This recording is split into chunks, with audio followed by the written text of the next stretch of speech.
Good morning friends.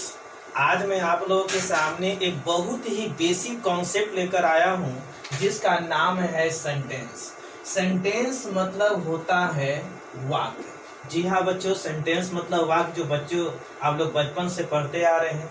लेकिन ये sentence जो टॉपिक है वो आप लोगों को बचपन से जो पढ़ते आ रहे हैं, इसमें हम जो है वो जीरो लेवल की बात तो करेंगे ही करेंगे, इसमें हाई लेवल की बातें करेंगे कि आखिर ये जो सेंटेंस छोटा टॉपिक है इससे कंपटीशन में कैसे क्वेश्चंस पूछे जाते हैं। तो यहाँ जो सेंटेंस है, तो सबसे पहले सेंटेंस के बारे में जान के आखिर सेंटेंस होता क्या है। तो दिया हुआ है in every language a meaningful group of words is called sentence. कहने का मतलब क्या हुआ कि अगर कुछ बोलना हो, अगर कुछ आपको समझना हो तो आपको शब्दों की जरूरत होती है, और विभिन्न प्रकार के शब्दों का जो मेल होता है उसी को हम लोग कहते हैं वाक्य। तो ये कहा जाए कि in every language a meaningful group of words is called sentence, यानी कि शब्दों के सार्थक समूह को जिससे एक कम्युनिकेट क्रिएट होता है, जिससे एक सार्थक अर्थ निकलता है, उसी को हम लोग वाक्य कहते हैं। अब देखिए आप लोगों के सामने दो एग्जाम्पल हैं। Ram Patna goes to. अब यहाँ पर सेंटेंस में सब्जेक्ट है, उसके बाद पटना गोज टू दिया हुआ है। तो ये जो सेंटेंस, इसमें शब्दों का एक ग्रुप तो है लेकिन इसका एक सेंस नहीं निकलेगा, अतः इसे हम लोग सेंटेंस नहीं कहेंगे। बट नीचे का सेंटेंस देखिए, राम गोज टू पटना, राम पटना जाता है, यानी first of all subject after that verb and complement जो है, तो सब्जेक्ट के बाद वर्ब के बाद ऑब्जेक्ट या कॉम्प्लीमेंट है कि राम पटना जाता है, इसका एक सेंस निकलता है, अतः इसे एक सेंटेंस कहा जाएगा। लेकिन ऊपर का जो है वो स्ट्रक्चर सही नहीं है, एक सार्थक अर्थ नहीं देता है, इसलिए इसे सेंटेंस नहीं कहा जा सकता। अगर हिंदी में भी अगर हम ये बोले कि राम है जाता वहां, तो यह सामने वाले को बहुत ही अजीब लगेगा। लेकिन अगर वह बोला जाए इस तरह से कि राम वहां जाता है, तो यह एक मीनिंगफुल सेंटेंस होगा जिसे हम लोग वाक्य कहें। देखिए अब हम लोग पढ़ने जा रहे हैं क्लासिफिकेशन ऑफ सेंटेंस, यानी कि सेंटेंस का वर्गीकरण। अब सेंटेंस का जो वर्गीकरण है वह दो तरीकों से किया गया है। एक है मीनिंग व्यू यानी अर्थ के आधार पर, और दूसरा है क्लॉज व्यू यानी कि उपवाक्य के आधार पर। मीनिंग व्यू बोलने का मतलब हुआ अर्थ के विचार से, और दूसरा हुआ क्लॉज व्यू जिसे हम लोग बोलते हैं उपवाक्य के विचार से। और मीनिंग व्यू के हिसाब से जो सेंटेंस होते हैं वे 5 प्रकार के होते हैं। पहला, जिसे हम लोग बचपन से पढ़ते आ रहे हैं, असर्टिव सेंटेंस। दूसरा है interrogative sentence. Third, imperative sentence. Fourth, objective sentence. And last,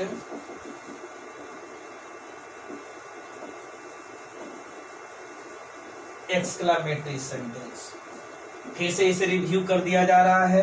classification of sentences, sentence का वर्गीकरण 2 तरीकों से किया गया है। पहला है मीनिंग व्यू, दूसरा है क्लॉज व्यू। मीनिंग के आधार पर, बोलने का मतलब हुआ अर्थ के आधार पर जो वाक्य होते हैं वे 5 प्रकार के होते हैं, और दूसरा है क्लॉज व्यू यानी उपवाक्य के आधार पर ये जो सेंटेंस होते हैं उसको 3 भागों में बांटा गया है। पहला है सिंपल सेंटेंस, दूसरा है कंपाउंड सेंटेंस, और थर्ड है कॉम्प्लेक्स सेंटेंस। तो अभी जो है आज के एपिसोड में हम लोग मीनिंग व्यू के आधार पर 5 सेंटेंस के बारे में हम लोग जानेंगे। अब देखिए मीनिंग व्यू के आधार पर सेंटेंस जो है वो 5 प्रकार के होते हैं। पहला जो है वह असर्टिव सेंटेंस, जिसे डिक्लेरेटिव सेंटेंस भी कहा जाता है। असर्टिव सेंटेंस जिसे डिक्लेरेटिव सेंटेंस कहा जाता है, दृढ़ निश्चय सूचक वाक्य इसे कहा जाता है। दृढ़ निश्चय सूचक वाक्य या इसे कथावाचक वाक्य भी कहते हैं। दूसरा है इंपरेटिव सेंटेंस जिसे आज्ञा सूचक वाक्य भी कहा जाता है।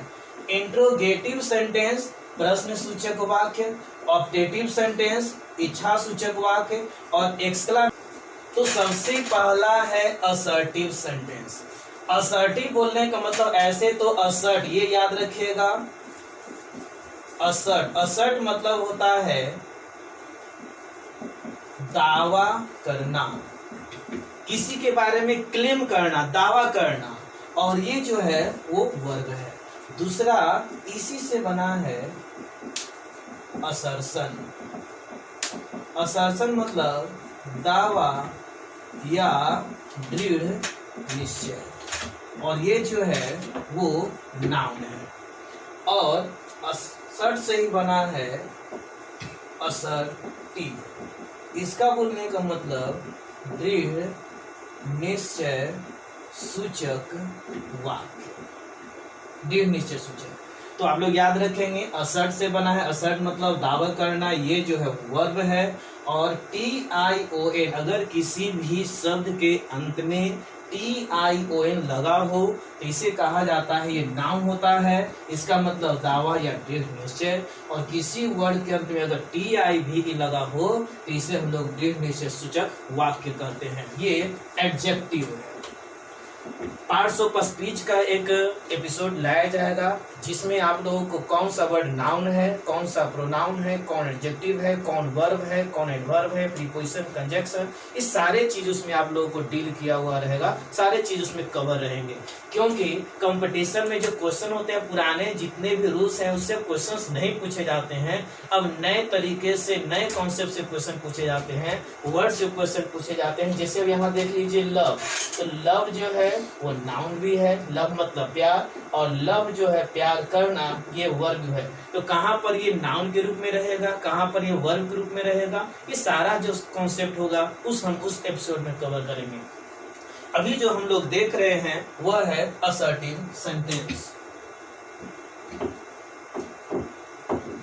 तो असर्टिव सेंटेंस है, तो असर्टिव सेंटेंस कहते किसे हैं, तो अभी हम लोग देखें कि ये जो है असर्ट, असर्ट मतलब दावा करना, और किसी वर्ड के अंत में अगर TI भी लगा हुआ रहता है तो वह हो जाता है एडजेक्टिव, यानी इस वाक्य का विशेषता बता रहा है कि यह जो वाक्य है वो कैसा है, दृढ़ निश्चय सूचक वाक्य है।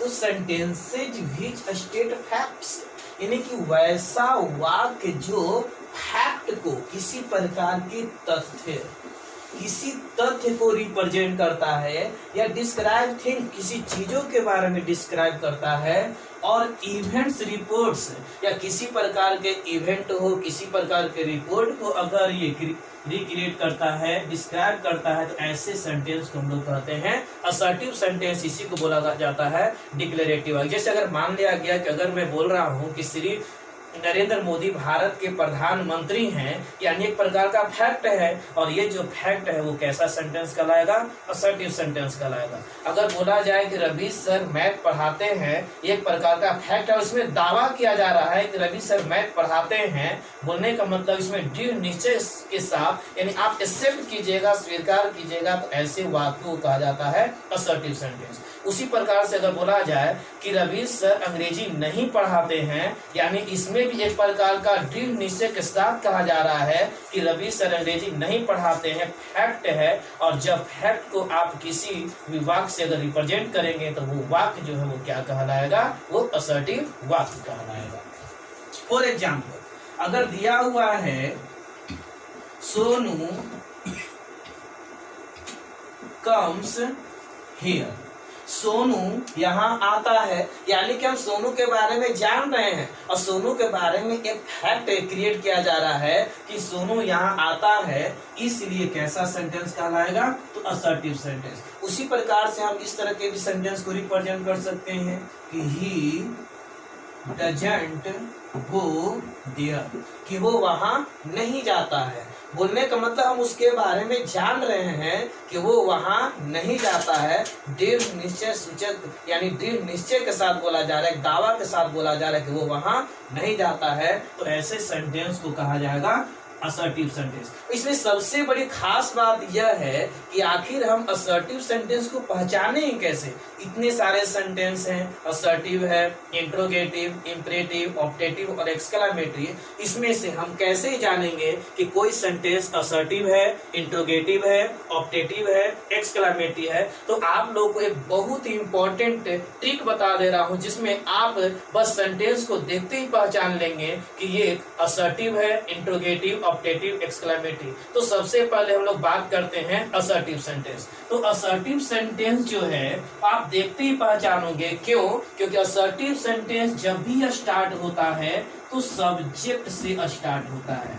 जी हाँ दोस्तों, ये असर्टिव सेंटेंस जब भी स्टार्ट होगा तो सब्जेक्ट से स्टार्ट होगा और इसके बाद अंत में क्या रहेगा? तो फुल स्टॉप रहेगा। फॉर एग्जाम्पल, अभी जो हमने सेंटेंस लिखा था, सोनू गोज टू पटना, सोनू पटना जाता है। तो इसमें ये जो सेंटेंस है ये असर्टिव सेंटेंस है और ये स्टार्ट किससे हो रहा है? सब्जेक्ट से। और देख सकते हैं कि अंत में है क्या? Full stop. उसी प्रकार से अगर हमने लिखा कि ही डजंट गो देयर, तो यहाँ भी सेंटेंस निगेटिव टाइप का तो है, लेकिन ये जो सेंटेंस में जो स्टार्ट किससे हो रहा है? सब्जेक्ट से, और अंत में क्या है? Full stop. तो ये याद रखेंगे, assertive sentence always start with subject and ends with full stop.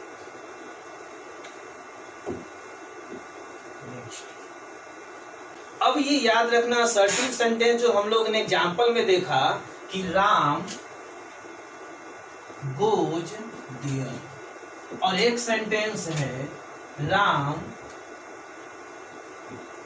Doesn't go there.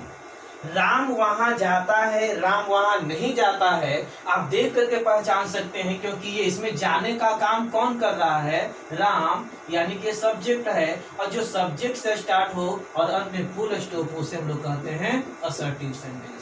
उसी प्रकार से Ram doesn't go there, Ram वहां नहीं जाता है, यहाँ पर राम जो है वो सब्जेक्ट है और अंत में है फुल स्टॉप, ये भी कहेंगे असर्टिव सेंटेंस। लेकिन असर्टिव सेंटेंस को ध्यान से देखिएगा तो ये अफर्मेटिव है और ये क्या है? निगेटिव है। तो ऊपर में देख सकते हैं कि जो सेंटेंस में कुछ निगेटिव वर्ड पढ़ना बहुत जरूरी है, ये कि सेंटेंस में सिर्फ और सिर्फ नॉट लग जाने से निगेटिव सेंटेंस नहीं होते हैं, उसके अलावे भी बहुत सारे निगेटिव वर्ड होते हैं जिसकी जानकारी होना बहुत जरूरी है। तो देख सकते हैं अगर किसी सेंटेंस में कौन कौन सा वर्ड लगा हो, तो no, not, never, none, no one, nothing, nowhere, nobody, little, few, seldom, hardly, rarely, scarcely, barely। अगर ये सब वर्ड अगर किसी सेंटेंस में मौजूद हो तो ऐसे सेंटेंस को हम लोग बोलते हैं negative sentence. For example, he has few books, इसमें नॉट नहीं लगा हुआ है, तो आप लोग इसको कंफ्यूज नहीं हो जाएंगे। इसमें नॉट नहीं लगा हुआ है तो अफर्मेटिव सेंटेंस होगा, लेकिन बच्चों इसमें एक नया वर्ड आपको देखने को मिल रहा होगा, फ्यू। और फ्यू जो है आप देख सकते हैं यहाँ पर एक निगेटिव वर्ड है, और जिस सेंटेंस में निगेटिव वर्ड आएगा वो सेंटेंस भी क्या होगा? निगेटिव होगा। उसी प्रकार से आई हैव लिटिल मनी, इसमें भी नॉट नहीं लगा हुआ है, फिर भी ये सेंटेंस जो है वो निगेटिव है, बिकॉज क्योंकि इसमें जो वर्ड लगा है वो क्या है? लिटिल, और लिटिल है क्या? Negative word. He rarely comes on time in the class. अब देख सकते हैं कि इसमें भी नहीं नो है नहीं नॉट है, फिर भी ये सेंटेंस क्या कहलाएगा? Negative, because of rarely. जो रेयरली है वह जो निगेटिव वर्ड है, और अगर किसी सेंटेंस में अगर ये निगेटिव वर्ड हो तो ऐसे सेंटेंस हम लोग कहते हैं निगेटिव सेंटेंस। तो आप लोग कंफ्यूज नहीं होंगे, फिर से याद रखेंगे कि अगर सेंटेंस में no, not, never, none, no one, nothing, nowhere, nobody, little, few, seldom, hardly, rarely, scarcely, barely लगा हो तो ऐसे सेंटेंस को हम लोग कहते हैं निगेटिव सेंटेंस कहते हैं।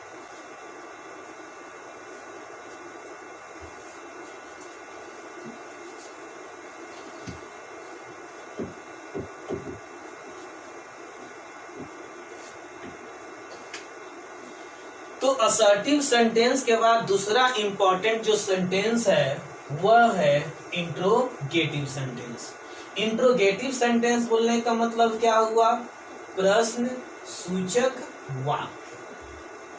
अब इंट्रोगेटिव सेंटेंस जो है उसमें हम लोग किसी अन्य व्यक्ति से किसी वस्तु के बारे में, किसी व्यक्ति के बारे में प्रश्न पूछते हैं, कब, क्यों, कहाँ, कैसे लगाकर, तो ऐसे वाक्यों को इंट्रोगेटिव सेंटेंस कहते हैं। अब इसको डिफाइन कैसे करेंगे? तो दिया हुआ है sentences that are used to ask questions, यानी वैसा वाक्य जिसका उपयोग जो है प्रश्न पूछने के लिए किया जाता है, तो ऐसे सेंटेंस को हम लोग कहते हैं interrogative sentence. For example, are you crazy? क्या तुम पागल हो? यानी सामने वाले से क्वेश्चन पूछा जा रहा है कि क्या तुम पागल हो, आर यू क्रेजी? तो ऐसे सेंटेंस को कहा जाएगा इंट्रोगेटिव सेंटेंस। उसी प्रकार से डू यू नो इंग्लिश? क्या आप अंग्रेजी जानते हो? तो यहाँ पर इसमें आपसे अंग्रेजी के संदर्भ में क्वेश्चन पूछा जा रहा है कि क्या आप अंग्रेजी जानते हो? तो ऐसे सेंटेंस को इंट्रोगेटिव सेंटेंस कहेंगे।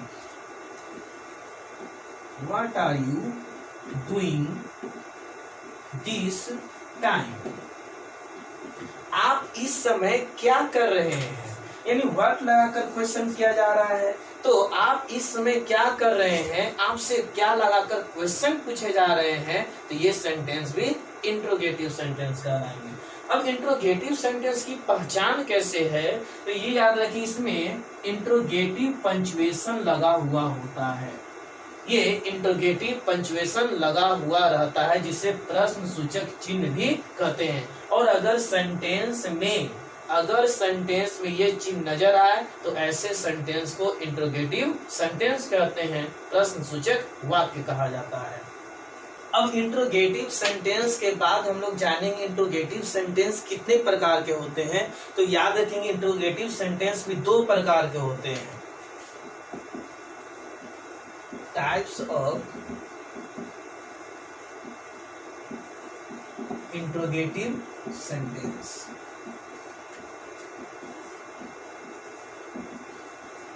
Yes, no question,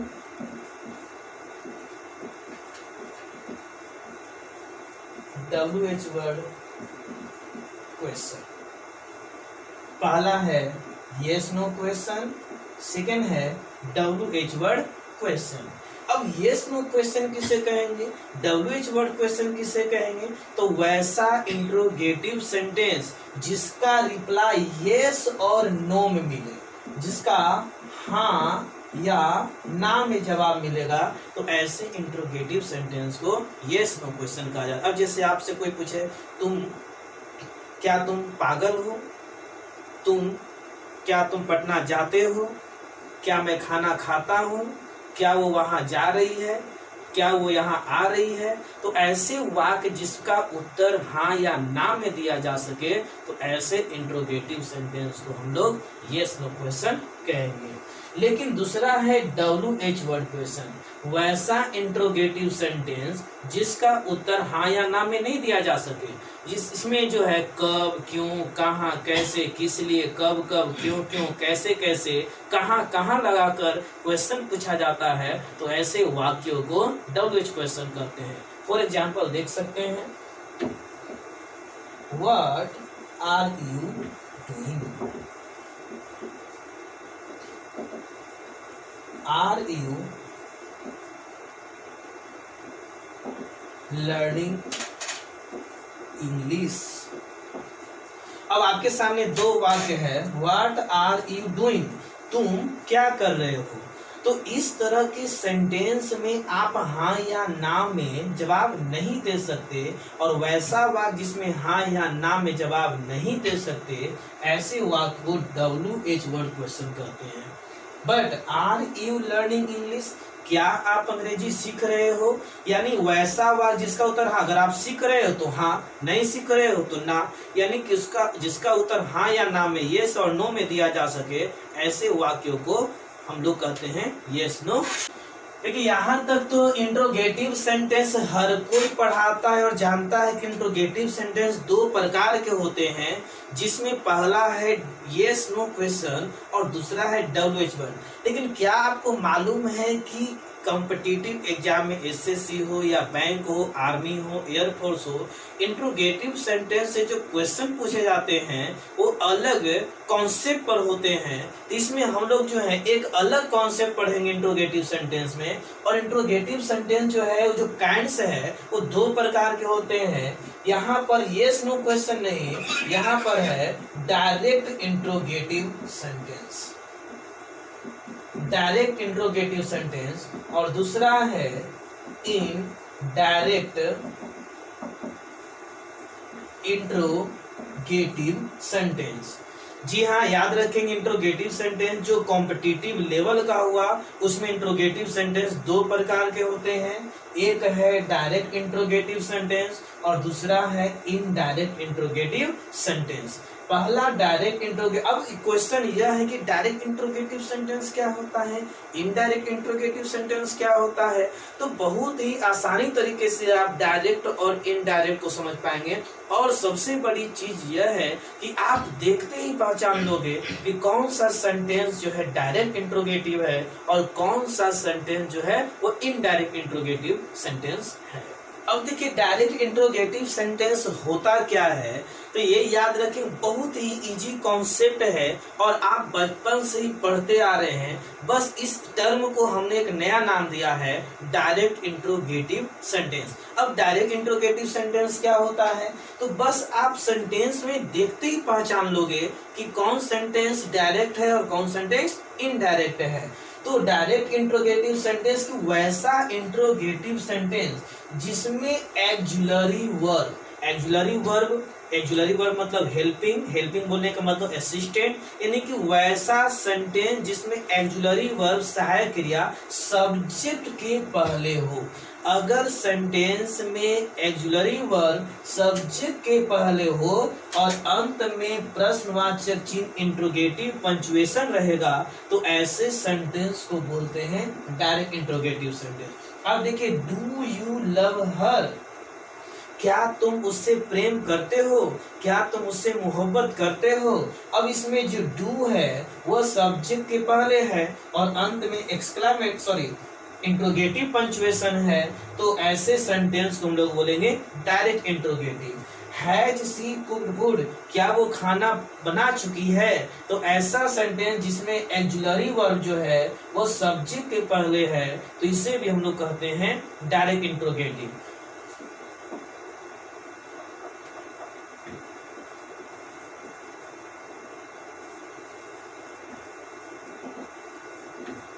Where are you going, ये WH वर्ड से स्टार्ट हो रहा है, लेकिन आप इसमें खास चीज देखिएगा कि यहाँ भी एक्जुलरी वर्ब जो है वह सब्जेक्ट के पहले है, और जिसमें एक्जुलरी वर्ब सब्जेक्ट के पहले हो और अंत में प्रश्नवाचक चिन्ह लगा हो, तो ऐसे वाक्य को भी क्या कहा जाएगा, डायरेक्ट इंट्रोगेटिव सेंटेंस। तो आपने इसे टॉपिक में देखा कि डायरेक्ट इंट्रोगेटिव सेंटेंस के अंतर्गत में यस नो क्वेश्चन भी आते हैं और WH क्वेश्चन भी आते हैं। अब इस बारी है indirect interrogative sentence. Indirect interrogative sentence, direct interrogative में क्या था कि वैसा इंट्रोगेटिव सेंटेंस जिसमें एक्जुलरी वर्ब सब्जेक्ट के पहले, ये याद रखने वाली चीज है, बस आप सेंटेंस को देखते ही पहचान लोगे। और सबसे बड़ी खास बात यह है कि डायरेक्ट और इनडायरेक्ट इंट्रोगेटिव सेंटेंस से SSC और बैंकिंग में बहुत सारे क्वेश्चन पूछे जा चुके हैं, और आपको जब प्रीवियस ईयर के क्वेश्चन को जब डील किया जाएगा, बताया जाएगा, तो सारे क्वेश्चन को 1 बाय 1 सारे चीज को हम डील करते जाएंगे, कवर करते जाएंगे। अभी बारी है इनडायरेक्ट इंट्रोगेटिव सेंटेंस। अब देखिए दिया हुआ है ही नोज, वो जानता है व्हाट ही इज डूइंग, यानी कि इसमें WH वर्ड लगा होता है और WH वर्ड लगा होने के कारण इसे हम लोग डायरेक्ट इंट्रोगेटिव सेंटेंस या इंट्रोगेटिव सेंटेंस नहीं कहेंगे। यह जो है एक अन्य क्लाउज के साथ आता है और इसमें WH वर्ड जो है वाक्य के बीच में होता है। और बस WH वर्ड को याद रखना है कि जब WH वर्ड सब्जेक्ट के पहले तो हो लेकिन एक्जुलरी वर्ब सब्जेक्ट के पहले न हो तो ऐसे सेंटेंस को बोलते हैं इनडायरेक्ट इंट्रोगेटिव सेंटेंस। फिर से इसे सुन लीजिए, इनडायरेक्ट किसे कहेंगे? वैसा इंट्रोगेटिव सेंटेंस जिसमें एक्जुलरी वर्ब सब्जेक्ट के पहले न हो। अब देखिए यहाँ पर he knows what he is doing, इसमें एक्जुलरी वर्ब जो ही है वह सब्जेक्ट के पहले नहीं सब्जेक्ट के बाद है, और जो सब्जेक्ट के बाद है तो उसे हम लोग कहते हैं इनडायरेक्ट इंट्रोगेटिव सेंटेंस। एक चीज और यह जानने योग्य बातें हैं कि सिर्फ और सिर्फ एक्जुलरी वर्ब ही नहीं, बस ये याद रखना है कि अगर हेल्पिंग वर्ब सब्जेक्ट के पहले है डायरेक्ट इंट्रोगेटिव और हेल्पिंग वर्ब अगर सब्जेक्ट के पहले नहीं है इनडायरेक्ट इंट्रोगेटिव सेंटेंस कहते हैं। तो सेंटेंस के इस एपिसोड में आप लोगों को असर्टिव सेंटेंस और इंट्रोगेटिव सेंटेंस के बारे में बताया गया। जब दूसरा एपिसोड लेकर आऊंगा तो उसमें सबसे इम्पोर्टेंट बात यह है, उसमें नॉट के बारे में बताया जाएगा कि नॉट को दो तरीके से लिखा जाता है और क्वेश्चन टैग के कॉन्सेप्ट को भी बताया जाएगा।